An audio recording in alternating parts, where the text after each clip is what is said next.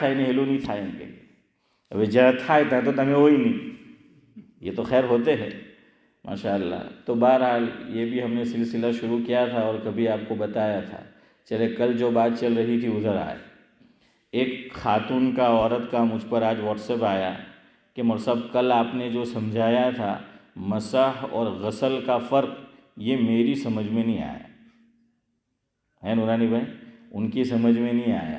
خیر اچھی بات ہے، انہوں نے سمجھنا چاہا تو میں نے تو کوئی جواب نہیں دیا، ان کو رپلائی نہیں کیا، میں نے سوچا چلو آج پھر سمجھا دیں گے، ویسے بھی بات وہیں سے شروع کرنی تھی تو جلدی جلدی سمجھے۔ دو جملے ہیں، دو لفظ ہے، مسح اور غسل۔ غسل نہیں بولنا ہے یہاں، مسح کے مقابلے میں غین پر زبر، ایک طرف مسح میم پر بھی زبر ہے، اور یہاں اس کے مقابلے میں غسل نہیں بلکہ غسل۔ ہاں اشرف بھائی، یہ میں اس لیے بولوں ورنہ باہر جا کر یہ کہیں گے مول صاحب نے تو غسل بولتا بھی نہیں آوڑا، غسل کہتا ہوتا ہے، تو حسن بھائی منت کہیں نہیں دھوئے لاکھ، تو اس لیے پہلے ذرا وضاحت کر دوں، ایک ہے مسح اور دوسرا ہے غسل۔ مسح کا لغوی معنی ہے ہاتھ پھیرنا، خالی ہاتھ پھیرنا، چاہے ہاتھ تر ہو یا خشک ڈرائی ہو۔ شریعت کی اصطلاح میں مسح کا معنی ہوتا ہے تر ہاتھ پھیرنا، تر ہاتھ پھیرنا۔ اس کے اندر قطرے نہیں گرتے، چھینٹے نہیں پڑتے، ڈراپ نیچے نہیں آتے۔ یہ مسح، رب جس کو انگلش میں کہیں گے کہ رب، یہ کرنا۔ غسل، غسل کہتے ہیں کہ کسی عضو کو ہم دھوئے تو دھونے کے بعد 2-3 قطرے زمین پر نیچے جو ہیں وہ گرے ٹپکے، 2 نہیں تو کم از کم 1 قطرہ جو ہے وہ نیچے ٹپکنا چاہیے، تب جا کر کہا جائے گا کہ دھویا گیا۔ اور قرآن کریم نے کیا فرمایا کہ چہرہ اور ہاتھ کوہنیوں سمیت اس کو دھونا ہے، اور پاؤں اس کو بھی دھونا ہے۔ لیکن اگر چمڑے کا موزہ یا جس پر مسح صحیح ہے وہ اگر پہنا ہے تو پہلی مرتبہ تو وہاں بھی دھونا ہے، اور دھونے کے بعد پھر اس کو جو ہے وہ پہننا ہے۔ تو گویا 3 چیزوں کو دھونا ہے وضو میں، اور چوتھے کا کیا کرنا ہے؟ مسح کرنا ہے۔ اب میں آپ کو سمجھاتا ہوں، انشاءاللہ آپ کو سمجھ آ جائے گی۔ پہلے مسح کو لے لیجئے۔ مسح میں ہم عام طور پہ کیا کرتے ہیں؟ مسح سے پہلے کون سا وضو ہے؟ ہم چہرہ دھوتے ہیں، چہرہ دھونے کے بعد ہم ہاتھ کوہنیوں سمیت جو ہیں وہ دھوتے ہیں۔ اب دھونے کے بعد یہ الٹا ہاتھ جو ہے ہم نے دھویا، پھر ادھر دیکھے کیا کرتے ہیں صالح بھائی، کہ وہی جو ہاتھ میں پانی ہے ہمارے لیا ہے اسی کو یوں کرتے ہیں، یوں پیچھے لے گئے، اور کئی لوگ تو پھر یوں کر دیتے ہیں پیچھے لے جانے کے بعد، اور پھر یوں، اور کچھ لوگ یوں کرتے پیچھے لے جائیں گے اور واپس آگے لائیں گے ہیں، اور اس کے بعد پھر گردن کا مسح۔ یہاں ایک بات یاد رکھو، گردن کا مسح کرنا ہے، گلے کا مسح بدعت ہے، یاد رکھیے۔ یہ گردن اور گلے میں فرق ہے۔ درزی، اگر ہم نے ریڈی میڈ اور تیار کپڑے ذاکر بھائی نہیں لیے تو درزی ناپ لیتا ہے، اور جو ناپ اور ماپ لیتا ہے تو وہ گردن کا نہیں لیتا بلکہ کس کا لیتا ہے؟ اشرف بھائی گلے کا لیتا ہے نا، وہ گلے کا ماپ لیتا ہے، یوں یہاں۔ تو یہ ہے گلا اس کو، اور گردن صرف اس کو کہیں گے، یہ جو حصہ ہے۔ تو ادھر دیکھو، اگر مسح کرنا ہے بس اتنا، اگر آپ اور میں یوں کریں گے یہ بدعت ہو جائے گا۔ یہ مسئلہ تعلیم الاسلام میں بھی لکھا ہے، ویسے بڑی کتاب میں بھی ہے لیکن میں آپ کو آسان کتاب کا حوالہ دیتا ہوں۔ تو تعلیم الاسلام میں بھی لکھا ہے کہ گلے کا مسح کرنا کیا ہے؟ یہ ذاکر بھائی بدعت ہے، تو اس لیے گلے کا مسح نہیں کرنا ہے بلکہ کس کا مسح کرنا ہے؟ گردن کا مسح کرنا ہے۔ یہاں بات نکلی ہے تو سمجھو، اس مسئلے میں علماء میں اختلاف ہے کہ گردن کا مسح بھی کرنا ہے یا نہیں کرنا ہے۔ حضرت مولانا مفتی سید احمد صاحب پالنپوری نور اللہ مرکزہ، حضرت سے میں نے خود حضرت جس کمرے میں آرام فرما ہوتے وہاں سنا تھا، حضرت سے پوچھا گیا کہ گردن کا مسح کرنا کیسا ہے؟ دیکھیے یہ گردن کا مسح سنت نہیں ہے، یاد رکھیے، مستحب ہے۔ گردن کا مسح کیا ہے؟ مستحب ہے۔ تو حضرت نے فرمایا کہ بعض علماء نے مستحب کہا ہے لیکن میں وضو میں گردن کا مسح نہیں کرتا۔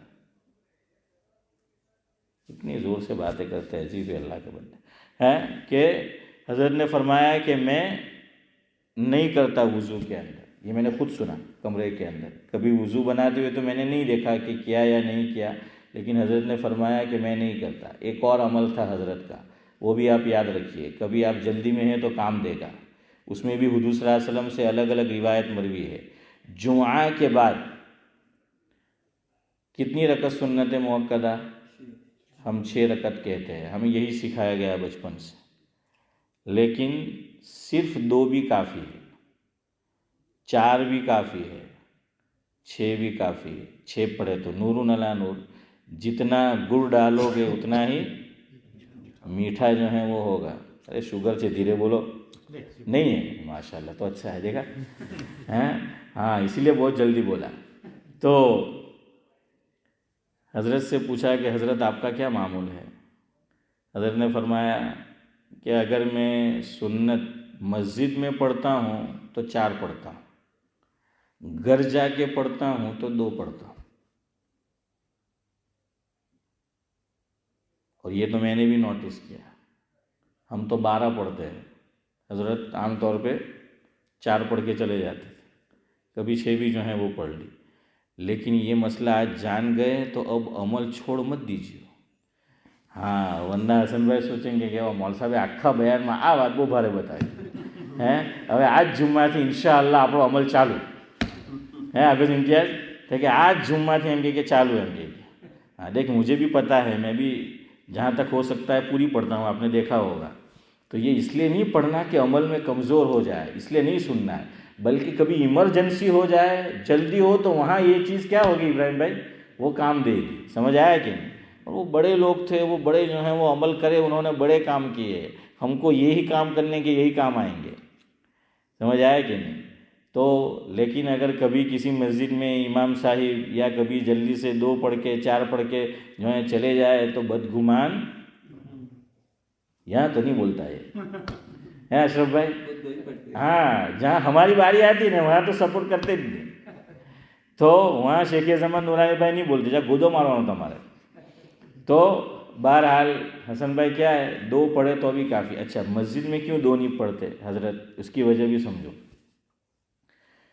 فقہا نے لکھا ہے کہ امام نے جیسی نماز پڑھائی, 2 رکعت والی پڑھائی, 4 رکعت والی پڑھائی, اس کے بعد ویسی ہی نماز مت پڑھو سب کے سامنے. عبدالحفیظ بھائی سمجھ آ رہا ہے کیا فرمایا؟ کہ جیسی امام نے نماز پڑھائی ویسی نماز فوراً مت پڑھو. کیوں؟ بدگمانی ہوگی لوگوں کو کہ یہ امام کے ساتھ نماز پڑھ رہا ہے لیکن شاید وہ اس امام کے پیچھے نماز پڑھنا نہیں چاہتا, یہ اس کو لوٹا رہا ہے. وہ تو پوچھنے تو نہیں آئے گا, یہ بدگمانی ہوگی. اب آپ کہیں ہیں شیخ زمن کہنے لگے کہ اپنا باپ میں ہو جائے, یہ بدگمانی کریں یہ جان. نہیں, شریعت میں ہے ایسا کام مت کرو کسی کو بدگمانی پیدا ہو. ایسا کام کرنے کا بھی نہیں کہ کسی کو بدگمانی پیدا ہو. اور اگر ہمیں شک ہے کہ اس کو بدگمانی پیدا ہو سکتی ہے یا شیطان اس کو بدگمان کر سکتا ہے تو اس کو واضح کر دو, بتا دو. جیسے حضور اکرم صلی اللہ علیہ وسلم کا عمل, بخاری شریف کی روایت ہے, مفہوم ہے کہ حضور صلی اللہ علیہ وسلم اعتکاف میں تھے, امی جان حضرت کی زوجہ ملنے آئی, آپ کو پردے میں تھی. 2 صحابی وہاں سے گزر رہے تھے, صحابی ہے وہاں سے گزر رہے تھے. آپ صلی اللہ علیہ وسلم نے دونوں کو بلایا, ادھر آؤ, اور کہا کہ یہ جو خاتون ہے پردے میں ہے, با پردہ ہے, یہ جن سے میں بات کر رہا ہوں میری بیوی ہے. ہاں یہ بخاری کی روایت ہے, اور صحابی ہے دونوں, جلیل القدر صحابی ہے. دونوں کو بلایا کہ ادھر آؤ. انہوں نے دیکھا اور وہ جانے لگے, کہا ادھر آؤ, اور کہا یہ میری بیوی ہے, یعنی ان کی بھی ماں ہماری بھی ماں. النبی اولی بالمؤمنین من انفسہم وازواجہ امہاتہم. اس موقع پر پھر حضور نے ایک جملہ ارشاد فرمایا جو بہت مشہور ہے, آپ نے بھی سنا ہوگا, علماء بھی اس کو کوٹ کرتے رہتے. ان الشیطان یجری من الانسان مجری الدم او کما قال علیہ الصلاۃ والسلام. صحابہ کرام فرمانے لگے حضور سے کہ حضرت ہم آپ کے بارے میں بدگمان ہو سکتے ہیں کہ یہ خاتون جو باپردہ آپ کے ساتھ بات کر رہی ہے کوئی اور ہوگی, ہم کیسے آپ کے بارے میں بدگمان ہو سکتے ہیں؟ اور یہ بھی یاد رکھیو, نبی کے بارے میں بدگمانی اسلام سے خارج کر دیتی ہے. تو یہاں بدگمانی کا اندیشہ, تو حضور نے کیا فرمایا کہ تم تو بدگمان نہیں ہوتے, ان الشیطان یجری من الانسان مجری الدم او کما قال علیہ الصلوۃ والسلام. فرمایا کہ شیطان تمہارے بدن میں جیسے خون دوڑتا ہے نالیوں کے ذریعے, رگوں کے ذریعے, شیطان بھی اس طرح دوڑتا ہے. تو کہیں وہ تمہیں میرے بارے میں بدگمان نہ کر دے. اس لیے یہاں یہ نہیں سوچنے کا کہ આપણે 2 پڑھے એ વિચારે આપણે 4 پڑھے તો આપણને હું نہیں, بدگمان مت کرو. اور ایسا لگے تو کیا کر دو, وضاحت کر دو اس سے، سمجھ آئے کہ نہیں؟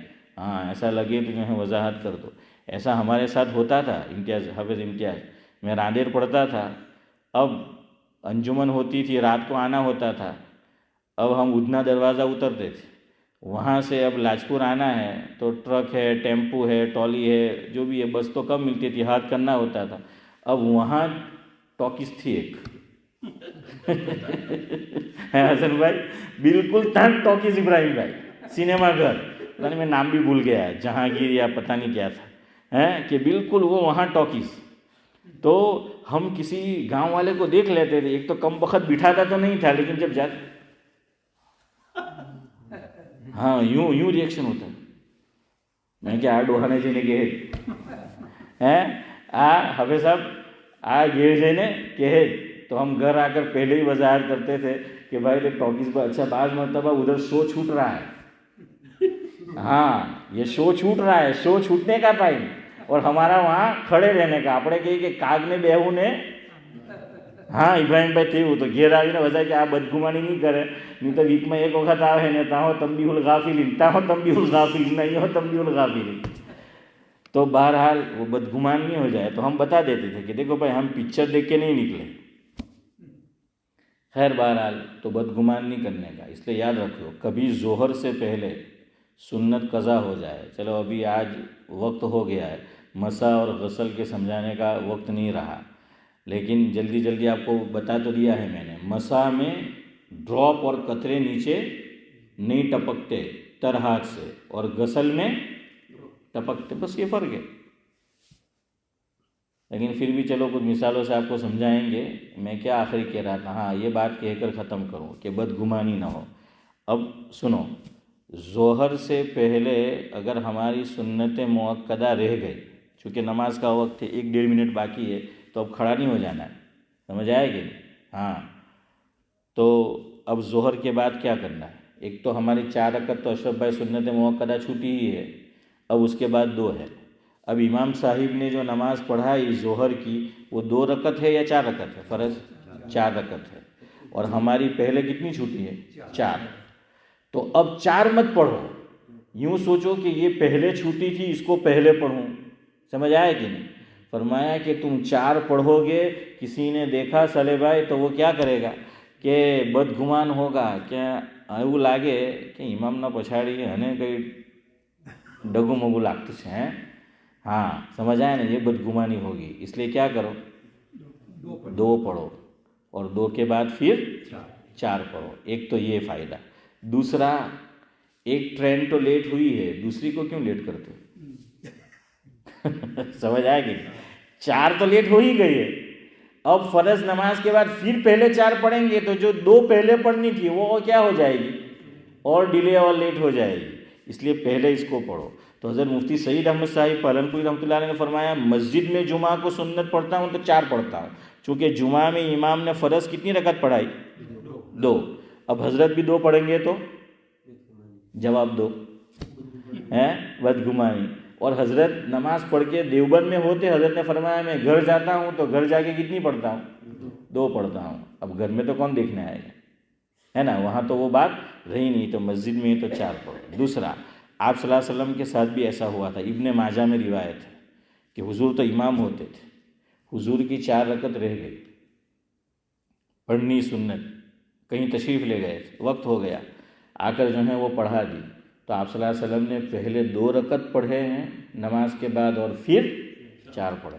یہاں سے علماء نے ایک مسئلے پر اور بحث کی کہ گنجائش نکلی، امام کبھی لیٹ ہو جائے اور ظہر کی سنت اس نے نہیں پڑھے ہیں، تب بھی وہ امامت بولو، ہاں یہ بولتے نہیں ہیں کہ وہ کیا ہے کرا سکتا ہے. یہ نہیں کہ او ہو એમ કે અમુક વાર શું થાય કે ભાઈ બંને મોડી સંગતિ હાથે જ આવતા હોય, ઇમામ બી હાથે ને મુક્તદી બી હાથે. હવે આપણને જોયા જ કરે કે જોઈ કેટલા વાગે પહોંચે, ہاں وضو کروا گیا آئیو تو کہ تھے کہ نہیں. آج میرے ساتھ ایسا ہی ہوا، میں نے اشرف بھائی کو ظہر میں کہا، وہ ہمارے مہمان تھے تو میں ان کو کھانا کھلا رہا تھا تو ذرا لیٹ ہو گئے. اب برتن صاف کرنے تھے، میرا وضو باقی تھا، سنت باقی. میں نے اشرف بھائی کو کہا کہ اشرف بھائی اب میں دھونے جاؤں گا تو لیٹ ہو کہ میں نے کہا اشرف بھائی میں نے وہ دھوئی نہیں ہے. اشرف بھائی نے کہا میں نے سنت پڑھ لی ہے, میں دھو لیتا ہوں. تو انہوں نے دھو لیے, میں نے وضو کے اعضاء دھوئے اور پھر سنت جو ہے وہ آ کر پڑھی. تو ایسا ہو جاتا ہے. لیکن کبھی ویسے مقتدی ہوتے ہیں تو بعض ائمہ پھر احتیاط بھی کرتے ہیں, ورنہ مسئلے کی روح سے جائز ہے, بعد میں امام پڑھ لے گا کیا ہوا. ہمارے حضرت مفتی عبدالرحیم صاحب لاجپوری رحمۃ اللہ علیہ, ہمارے ابراہیم بھائی کے ان کے والد استاد ہوتے ہیں نا, استاد ہوتے تھے نا مولانا عبدالکریم صاحب, حضرت نے 63 ایئرس نادر حجیرہ مسجد میں امامت کرائی. کتنے ایئرس؟ 63. اشرف بھائی ایک ہی جگہ پر. આપણે તો 20-25 વર્ષ હતા કે આ પીપોડી તો બહુ સાંભળી, હવે બદલો હશે હે હસનભાઈ, તો કે આ 20 વર્ષથી એક જ પીપોડી વાગા કરતી છે એમ કે હવે બદલો હશે.